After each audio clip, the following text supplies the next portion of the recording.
Screen টাইমের মাধ্যমে এক ধরনের উত্তেজনা সৃষ্টি হয়। জি ধরেন আপনাকে হয়তো খুব যেটা কমন কল, বাংলাদেশ থেকে হয়তো কেউ আপনাকে টাকা চেয়ে পাঠালো, তখন আপনার হুম মনের মধ্যে একটা এক্সাইটমেন্ট সৃষ্টি হলো যে আমি কোথা থেকে দেব। তা এটার ফলে আপনার শরীরের ভিতরে একটা অ্যাড্রেনালিন হ্রাস হয়, যেটা জি তখন একটা জরুরি অবস্থা মনের মধ্যে চলে আসে।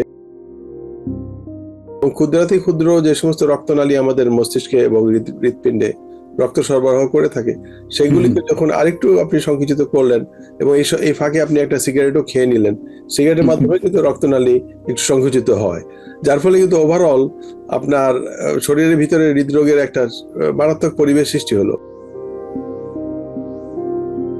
স্ক্রিন টাইম যদি কেউ বেশি সময় ফোনে বা বা যেটাই হোক মানে ট্যাবে বা কাটায় বা ইন্টারনেটে কাটায়, তো সেক্ষেত্রে সেটা কিভাবে হৃদরোগের ঝুঁকি সৃষ্টি করছে?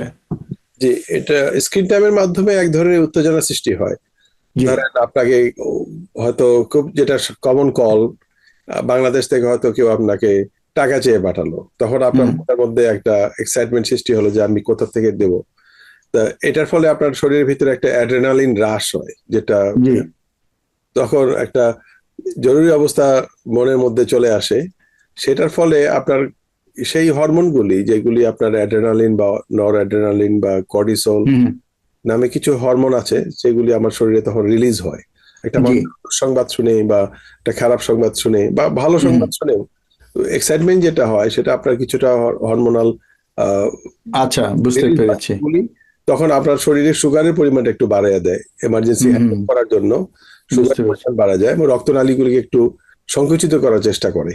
হুম হুম হুম এটা যখন আপনার দীর্ঘমেয়াদী সময়ের জন্য আপনার শরীরে থাকে, তখন জি সেটা আপনার রক্তনালী যেগুলি অলরেডি কিছুটা সংকুচিত ছিল, হুম হুম সেগুলি হুম আরেকটু বেশি সংকুচিত করলো।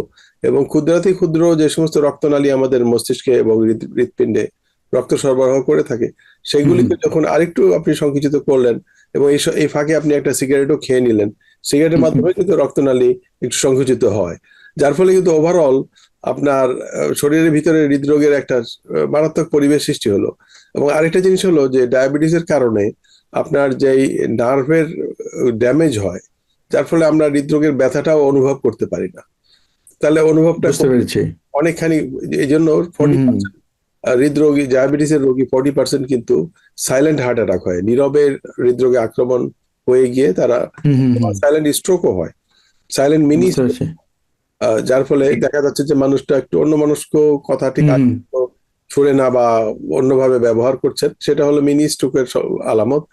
আর সাইলেন্ট হার্ট অ্যাটাকের আলামত হলো যে উনি খুব টায়ার্ড হয়ে গেছেন, এক ব্লক হুম হাঁটতে হুম হুম মনে হচ্ছে যেন উনি পড়ে যাবেন বা ওনার সেই শক্তি নাই। ওই সমস্ত ক্ষেত্রে আমরা যখন পরিবার অনেক সময় নিয়ে আসে আমাদের কাছে, তখন আমরা যখন দেখি ইসিজির মধ্যে প্রচুর পরিমাণে চেঞ্জ থাকে, যে না হয়তো হৃদরোগ হয়ে গিয়েছে, আমরা যখন এনজিওগ্রাম করি তখন সব জিনিসটা আবার দৃশ্যমান হয়ে যায়। পরিষ্কার, হ্যাঁ। এতে তিনটা চারটা আর্টারির মধ্যে আপনি ব্লক পেয়ে গেলেন, কিছু রিং লাগানো হলো, কিছু ওষুধের কথাবার্তা হলো।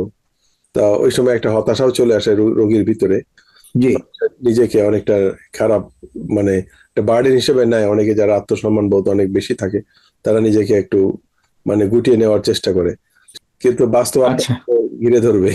হ্যাঁ, সে- সেটাই আমি এই বিষয়টা আসবো। আপনি যে কথাটা বললেন যে তারা যখন আক্রান্ত হন তাদের মধ্যে এক ধরনের ডিপ্রেশন কাজ করে, তখন আত্মসম্মান বোধটা জেগে ওঠে। এই বিষয়টা আমি একটু আলোচনা করতে চাই, কিন্তু তার আগে একজন দর্শক আছেন আমাদের সাথে, আমরা তার প্রশ্নটা একটু নেই। জি, হ্যালো, আসসালামু আলাইকুম।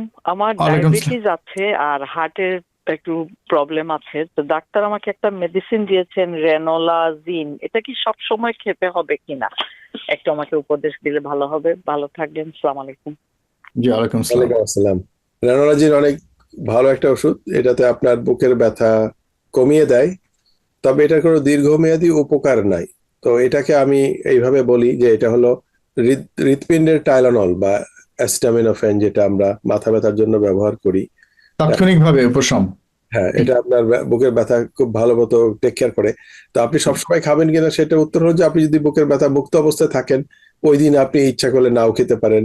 আবার যেদিনকে একটু বুকের ব্যথা বেশি, সেদিনকে আপনি ডবল ডোজও খেতে পারেন, 500 থেকে 1000, সর্বোচ্চ 1000 মিলিগ্রাম দিনে সর্বোচ্চ 2 বার, মোট 2000 মিলিগ্রাম পর্যন্ত খাওয়া যায়। অথবা আপনি 500 মিলিগ্রাম দিনে একবার অথবা 250 মিলিগ্রাম দিনে একবারও খেতে পারেন ট্যাবলেট ভাগ করে। তো এটা আপনার ঐচ্ছিক ব্যাপার। এটা দীর্ঘমেয়াদী, যেমন অ্যাসপিরিন খেলে আপনার দীর্ঘমেয়াদী হৃদরোগের আক্রমণ ঠেকানো, সেই কাজটা এটা করে না, বা মেটোপ্রোলের মাধ্যমে যে বা কোলেস্টেরল ট্যাবলেটের মাধ্যমে সেটা আপনার রেনোলাজিন সেই কাজটা করে না। শুধুমাত্র ওই মুহূর্তের ব্যথা কমাবার জন্য এটা বেশ শক্তিশালী একটি ওষুধ। জি, অনেক ধন্যবাদ ডক্টর সিএম হাসান। ধন্যবাদ দর্শক। আমাদের সাথে আরো একজন দর্শক আছেন। দর্শক, আপনি পরিচয় দিয়ে প্রশ্নটা করুন। হ্যালো, আসসালামু আলাইকুম। ওয়ালাইকুম সালাম। কিন্তু হ্যাঁ। কিছুদিন আগে আমার A1C যেটা, এটা 6.2 ছিল। যেটাই হোক, মাঝে মধ্যে আমার বাম সাইডে একটু হালকা ব্যথা করে, কিন্তু এটা কি হার্টের প্রবলেম? আমি শুনেছি যে হার্টের জন্য মানে বুকে চাপ দিয়ে ধরে, কিংবা অনেক সময় জোরে হাঁটলে মানে শ্বাসকষ্টের মতো হয়। আমার এরকম কিছু হয় না। হঠাৎ মাঝে মধ্যে বাম সাইডে হালকা একটু মনে হয় ব্যথা করে, তারপর আবার ঠিক হয়ে যায়। সেই ক্ষেত্রে কি আমার কোনো কার্ডিওলজিস্ট ডাক্তার দেখাতে হবে? এটাই আমার প্রশ্ন ছিল। জি, আসসালামু আলাইকুম। ওয়ালাইকুম সালাম। ওয়ালাইকুম আসসালাম, আপনার প্রশ্নের জন্য ধন্যবাদ। ডায়াবেটিস হলে আমাদের যেহেতু হৃদরোগ অনেক বহুগুণে বেশি হয়ে থাকে এবং কোলেস্টেরল থাকলে তখন সম্মিলিতভাবে আপনার হৃদরোগের সম্ভাবনাটা তখন 2-3-4 গুণ বেশি হয়ে যায়। তো যে কোনো ধরনের অপ্রীতিকর অনুভূতি যদি আপনার বুকের মধ্যে থাকে, সেটা নিজেকে বুঝ দেওয়ার থেকে চেক আপ করাটা বেটার হবে বলে মনে করি। যে অন্তত নিদেন পক্ষে একটা আপনার ইসিজি করার মাধ্যমে অনেক কিছু তথ্য জানা যেতে পারে, অথবা স্ট্রেস টেস্ট, যেটা হলো আপনার একটা বেল্টের মধ্যে 3 মিনিট বা 5 মিনিট হাঁটলে হৃদরোগটা অনেকটা বহিঃপ্রকাশ হয়ে যায়, খুব সহজেই ধরা পড়ে এই রোগটা। এবং যেহেতু মানে আপনার সম্ভাবনাটা বেশি, এই জন্য এটা গুরুত্ব দিয়ে নেওয়া উচিত। এবং আপনার রেগুলার মেডিকেল ডাক্তারের শরণাপন্ন হয়ে তো পরবর্তীতে আপনি হৃদরোগের ডাক্তারের কাছে যেতে পারেন, অথবা হৃদরোগের ডাক্তারের কাছে আপনি ডাইরেক্টলিও যেতে পারবেন। নিউ ইয়র্ক থেকে সম্প্রচারিত TVN 24 টেলিভিশন বিশ্বজুড়ে বাঙালির কণ্ঠস্বর।